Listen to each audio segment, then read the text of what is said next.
منتخب‌های تاجیکستان و روسیه آید به فوتبال یکمین بار است در طول تاریخ با همدیگر نیرو خواهند سنجید. به همین خاطر منتخب روسیه آید به فوتبال تحت سروری والری کارپین جهت برگزاری بازی دوستانه به تاجیکستان آمدند. آنها را در فرودگاه بین‌المللی شهر دوشنبه نمایندگان فدراسیون فوتبال تاجیکستان استقبال گرفتند. به هنگام ورود به یکایک نمایندگان و هیئت منتخب روسیه توقیه‌های تاجیکانه و گردنبند با رمز و رنگ‌های پرچم تاجیکستان تحفه کرده شد. پیش از این منتخب روسیه یک بازی دوستانه دیگر با اعضای کنفدراسیون فوتبال آسیا برگزار کرده بود و این دومین بازی دوستانه‌اش با منتخب‌های آسیایی محسوب می‌شود. پیش از سفر به تاجیکستان والری کارپین هیئت بازیگران منتخب روسیه آید به فوتبال را شامل 4 دروازه‌بان، 9 حمایتگر و 13 نیم حمایتگر و 4 حمله‌گر برشمرده بود، ولی از این تعداد دروازه‌بان ماتوی سافونوف و نیم حمایتگر اسپارتاک آنتون زینکوفسکی به سبب وضع سلامتیشان نتوانستند به تاجیکستان سفر کنند.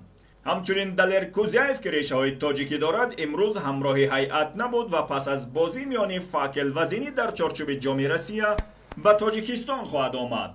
والری کارپین در هیئت منتخب در کنار بازیگرانی با تجربه و صاحب نام همچنین تعداد بازیگران را شامل کرده است که یکمین بار است در مسابقه‌های بین‌المللی اشتراک می‌کنند. با گفته سرمربی منتخب روسیه، او می‌خواهد در مقابل فوتبال بازان تاجیک هیئتی متفاوت از بازی قبلی دوستانه را به میدان برآورد و با همین طریق بازیگران نو را در میدان بسنجد. Любой спортсмен, наверное, все хотят выигрывать, так же, как и наша сборная, так и сборная Таджикистана хочет выиграть, естественно, нормальное явление. Вот, ну и на поле посмотрим, кто сильнее. Понятно, что еще хочется и посмотреть, в нашем случае, во всяком случае, хочется посмотреть игроков, которые не участвовали еще в международных матчах. Так что несколько задач сразу.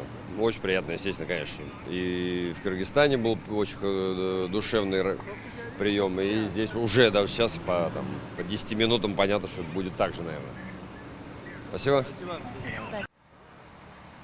با اینکه بازی منتخب‌های روسیه و تاجیکستان که یکی اروپایی و دیگری آسیایی محسوب می‌شوند بازی رفیقانه است، اما مخلصان فوتبال میهن انتظار رقابتی هیجان انگیز و با نتیجه دلخواه میباشند. اکثر کارشناسان روس به برتریت کامل منتخب روسیه بر منتخب تاجیکستان تاکید نموده پیروزی را نصیب مهمانان میدانند، اما مطمئنا فوتبال بازان ما هم تن بر شکست دادنی نیستند و برای نتیجه برای خود مناسب محاربه خواهند کرد.